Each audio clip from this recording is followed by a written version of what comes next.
তো এবারে যে গল্পটি রয়েছে এটা আসলে গল্প না বলে আমরা শ্রদ্ধাঞ্জলি বলতে পারি, এবং এমন একটি মানুষকে নিয়ে এটি লেখা, একটি ডকুমেন্টারির মতো।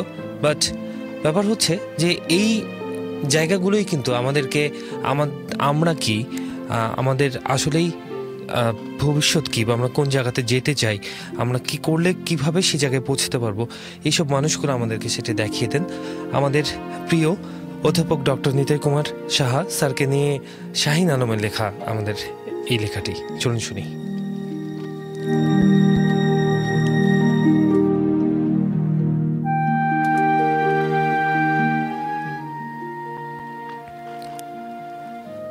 যুগ যুগ ধরে মানুষকে ভ্রান্ত পথ থেকে সঠিক পথে ফিরিয়ে আনতে বিধাতা বহু মহামানবকে পাঠিয়েছেন।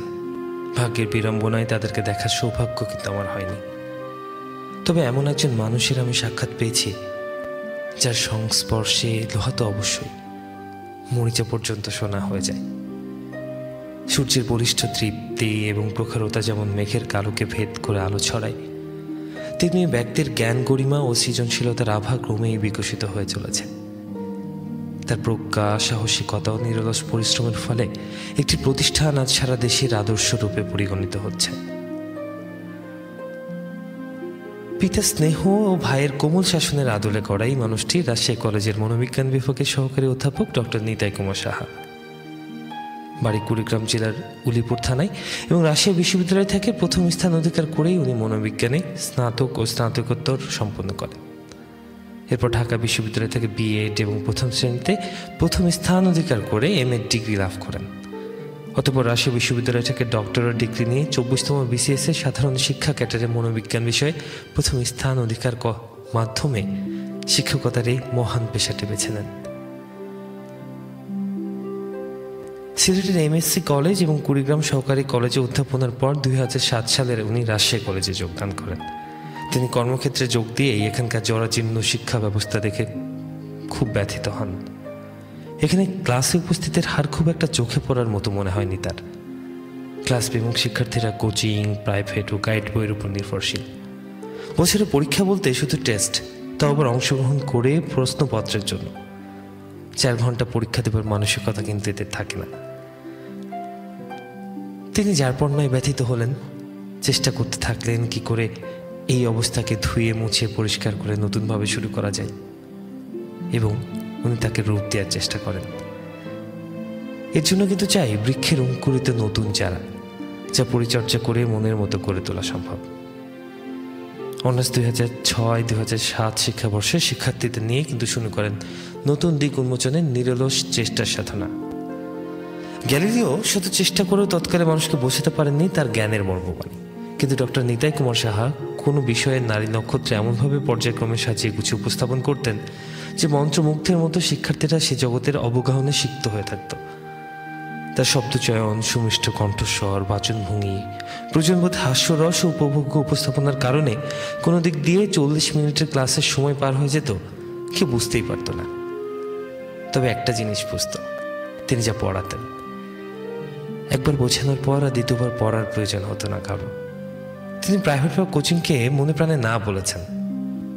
তাকে প্রথম বর্ষের ছাত্রছাত্রীরা প্রাইভেট পড়াবে কিনা জানতে চাইলে বলেন, কোনো সমস্যা থাকলে নিয়ে এসো, আমি সমাধান করে দেব, প্রাইভেটের প্রয়োজন নেই। শিক্ষাবর্ষের শুরুতেই প্রতিটি শিক্ষার্থীর হাতে উনি তিলক দিতেন একাডেমিক ক্যালেন্ডার ও কোর্স প্ল্যান। এর মাধ্যমে শিক্ষার্থীরা জেনে যেত কতটুকু বিষয়বস্তু কয়টি লেকচারে পড়ানো হবে। পুস্তক পরিচয়, অ্যাসাইনমেন্ট, প্র্যাকটিক্যাল, ক্লাস পরীক্ষা, প্রাক নির্বাচনের পরীক্ষা, নানা কার্যক্রম থাকতো এর মধ্যে। আর এইভাবেই চেষ্টা শুরু করলেন শিক্ষার্থীদের ক্লাসমুখী করার। পেলেন অন্যান্য সহকর্মীদের প্রাণবন্ত সমর্থন। তার প্রতিটি ক্লাস ছিল বৈচিত্র্যময়।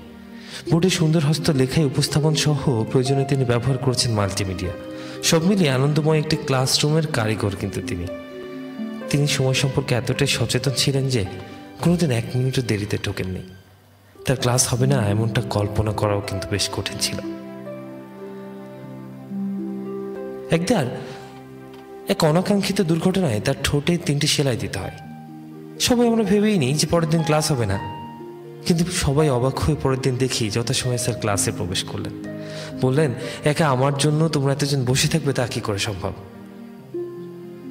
যদি লেকচার দেবার সময় তার চোখে মুখে ব্যথার ছাপ সবাই লক্ষ্য করছিল। আমাদের হৃদয় ব্যথাতে পরিপূর্ণ হয়ে উঠছিল। পরীক্ষায় ভালো ফলাফল, ক্লাসে শতভাগ উপস্থিতি এবং সকল কাজে অংশগ্রহণ সহ 5টি ক্যাটাগরিতে principal award, vice principal award, departmental head award, শ্রেণী শিক্ষক অ্যাওয়ার্ড এবং best of the best award প্রদান করে ছাত্রছাত্রীদের পড়ালেখায় উৎসাহিত করেন। এসব পুরস্কারের ব্যয়ভার তিনি নিজেই হাসি মুখে বহন করতেন। স্যারকে কেউ কখনো ক্লাসরুমে ব্যক্তিগত ফোন এলেও রিসিভ করতে দেখেননি। সবরে নাকি মেওয়া ফেলে, তাই তিনি ধৈর্য ধরে নিরলসভাবে কার্যক্রম পরিচালনা করলেন। আর যার ফলশ্রুতিতে দেখা গেল 2010 সালে তার প্রথম থেকে গড়া ব্যাচটি এই বিভাগের অতীতের সকল রেকর্ড ভঙ্গ করে জাতীয় বিশ্ববিদ্যালয়ে মনোবিজ্ঞান বিষয়ে প্রথম থেকে 7 জন সহ মোট 20 জন এবং প্রথম শ্রেণীতে কৃতকার্য হয়ে আলোড়ন সৃষ্টি করল। বাকিটা প্রত্যাশার চেয়ে ভালো ফলাফল করল। প্রতিষ্ঠানের প্রধানের নজরে এলো এই বিষয়টির দিকে।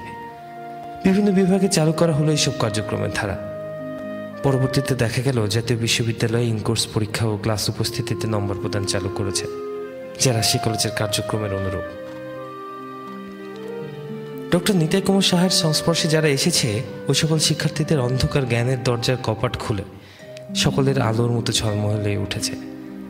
তিনি শুধু পাঠ্যপুস্তক নিয়ে ব্যস্ত থেকেছেন তা নয়, সহশিক্ষাক্রমের কার্যাবলীতেও তার ছিল অনবদ্য ভূমিকা। কখনো বল নিয়ে মাঠে, কখনো চৌকস তার্কিক তৈরি করতে, আবার পহেলা বৈশাখ, স্বাধীনতা দিবস ও জাতীয় দিবসগুলোতে চেতনার প্রতি শ্রদ্ধা রেখে ছাত্রছাত্রীদের সাথে হেসে খেলে একাত্মতা ঘোষণা করেছেন। আর আজ 27,000 ছাত্রছাত্রী বেষ্টিত শিক্ষা প্রতিষ্ঠানে ডক্টর নিতাই কুমার সাহা নামটি শুনলেই সবার মনে শ্রদ্ধায় ভেসে ওঠে এই অক্লান্ত উদ্যমী মানুষটির মুখচ্ছবি। একজন নিবেদিত প্রাণ আদর্শ শিক্ষক বলতে যা বোঝাই তা শতভাগই ছিল তার মাঝে। স্যারকে আমি খুব কাছে থেকে দেখেছি, কারণ স্যারের প্রথম যুদ্ধের সৈনিকের দলে আমারও থাকার সৌভাগ্য হয়েছিল। শ্রোতা, নিশ্চয়ই আপনারা ভাবছেন যে এই গল্পের মধ্যে আমরা এটা কেন পড়লাম। আসলে এখন আমরা একটু লক্ষ্য করলেই দেখি যে আমাদের প্রতিষ্ঠানগুলোর দিকে তাকালে কিংবা আমরা যদি ব্যক্তিগতভাবে আমাদের নিজেদের দিকেই তাকাই, তাহলে আমরা কতটা বেশি প্রতিষ্ঠান বিমুখ এবং সেই সাথে আমরা এই যে কোচিং নিয়ে ব্যস্ত হয়ে পড়েছি, প্রাইভেট নিয়ে ব্যস্ত হয়ে পড়েছি, এসব কিছুকে বাদ দিয়ে শুধুমাত্র প্রতিষ্ঠানে ক্লাস নিয়েই যে এত চমৎকার রেজাল্ট করানো সম্ভব, এত ভালো কিছু করা সম্ভব, তা কিন্তু স্যার প্রমাণ করে দিয়েছেন এবং স্যারের মতো মানুষরা রয়েছেন দেখেই কিন্তু আমরা সামনে আরও ভালো কিছু করার চিন্তা করতে পারি। আমি একটা জায়গায় ছোটোবেলায় শুনেছিলাম যে যখন পৃথিবীতে ভালো মানুষ আর কেউ থাকবে না তখন নাকি পৃথিবী ধ্বংস হয়ে যাবে। আমি জানি না ওইসব এত উপর লেভেলে আমি কখনো চিন্তা করার চেষ্টাও করি না, তবে আমি এটুকু জানি যে এই মানুষগুলো যদি না থাকে তাহলে আমাদের সমাজ আর মনুষ্যত্ববোধ এটা টিকে থাকবে না। তো অনেক শ্রদ্ধা স্যারকে, অনেক ভালোবাসা স্যারের প্রতি। স্যার সারা জীবন যেন আমাদের পাশে এরকম থাকেন এবং কখনো যেন নচিকেতার গানের এই ডাক্তারের মতো না হয়ে যান অন্যান্য সব টিচাররা।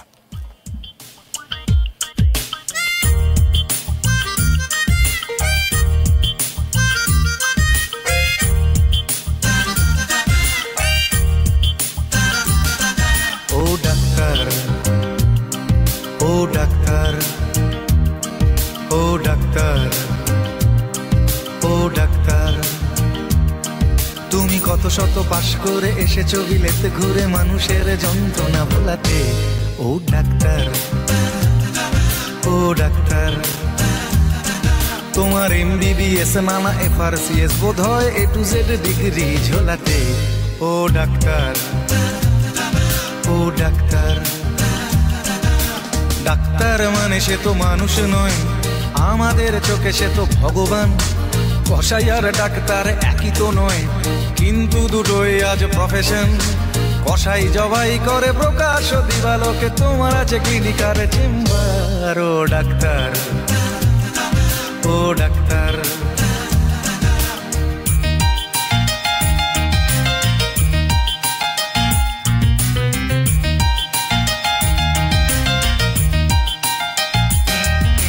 ডাক্তার চাইবেন রক্ত রিপোর্ট, ক্লিনিকের সন্ধানও তিনি দেবেন। 100 টাকা যদি ক্লিনিকের বিল হয়, অর্ধেক দালালি তিনি নেবেন। রোগীরা তো রোগী নয় খদ্দের, এখন খদ্দের পাঠালে কমিশন। ক্লিনিকার ডাক্তার কি টুপি পরাচ্ছে, বুঝছে না গর্ধব জনগণ। কসাই জবাই করে প্রকাশ দিবালোকে, ওদের আছে ক্লিনিকার চেম্বার। ও ডাক্তার, ও ডাক্তার,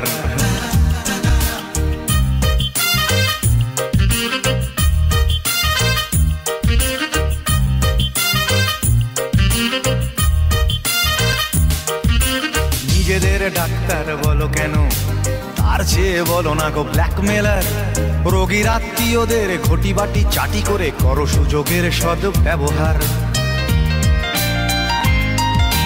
সরকারি হাসপাতালের পরিবেশ আসলে তো তোমরাই করছো শেষ। হাসপাতাল না থাকলেই জনগণ নার্সিং হোমে যাবে অবশেষ। সেখানে জবাই হবে, উপরি কামাই হবে, মানুষের সেবার কি দরকার। ও ডাক্তার, ও ডাক্তার,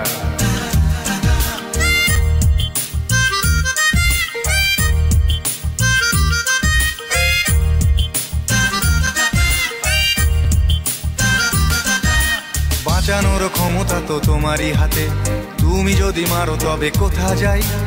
অসহায় মানুষের তুমি তো সবকিছু করজোরে নিবেদন করছি তাই। তোমার গৃহিণী যে গয়না পরেন, দেখেছো কি তাতে কত রক্ত? তোমার ছেলের চোখে দেখেছো কি কত ঘৃণা জমা অব্যক্ত? তোমারও অসুখ হবে তোমারই দেখানো পথে, যদি তোমাকেই দেখে কোনো ডাক্তার। ও ডাক্তার, ও ডাক্তার, ও ডাক্তার, ও ডাক্তার, ও ডাক্তার, ও ডাক্তার।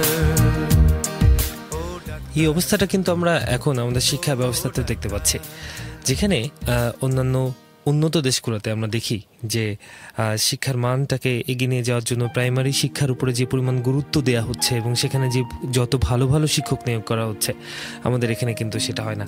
এমনকি পার্শ্ববর্তী দেশ ভারতেও শিক্ষকরা যে পরিমাণ বেতন পান, যে পরিমাণ সম্মান পান, আমাদের দেশেও কিন্তু এখনও সেই ব্যবস্থা চালু হয়নি। আমি জানি যে অনেকে শিক্ষকরা যে পরিমাণ বেতন পান তা দিয়ে দেখা যায় যে পরিপূর্ণভাবে তাদের পরিবারের চাহিদা মেটানো সম্ভব হয় না, দেখেই তারা হয়তো প্রাইভেটের দিকে যান। কিন্তু ব্যাপারটা হচ্ছে যেটা, যে এটা তো দায়ের জায়গা যেখানে তাকে তার সংসার চালানোর জন্য করতে হচ্ছে। কিন্তু আমরা একই সাথে এটাও দেখতে পাই যে এভাবেও বলা হয় যে শোনো, পরীক্ষা যদি ভালো মার্কস পেতে চাও তাহলে পড়তে হবে, বাসায় এসো এই সময় পড়া। তো এই যে এই জায়গাগুলো, এটাও কিন্তু বন্ধ করতে হবে। তো আমরা সবাই একটু সচেতন হই, নিশ্চয়ই এটা পরিবর্তন হবে আশা করি। তো তাই এবারে যে